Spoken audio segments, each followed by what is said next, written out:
Okay guys, pauwi na kami. Malupit yung light show nung ano. Muntik na malungkot tong kasama ko eh. Sabi niya, ba't ang aga magsara? Yung pala magla-light show ng 9. Tapos malupit, talagang napaka-grand nun. Hindi lang siya fireworks eh. Meron pang light show, meron pa siyang drones. No, gumamit ng drones, di ba?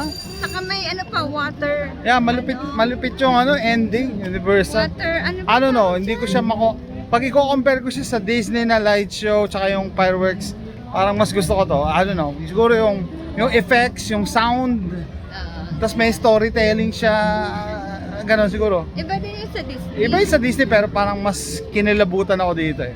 Malupit. Hindi matagal na tayo hindi na nakakabalik eh. Hindi, pero malupit talaga. Enjoy kami doon sa live show. Nawala na yung frustration mo. Wala, ang aga magsara. Aga magsara. Yung pala may light show pala. Anyway. Yung pala yung pinaghahanda ng mga Yan, tao. Kaya sabi ko, nandun na sila sa gilid eh. kaya pala nawala yung mga tao. Nakapwesto na pala. Anyway, from Orlando, Florida. No? See you next time guys. Salamat sa pagsama sa amin. Bye-bye. Bye! Bye.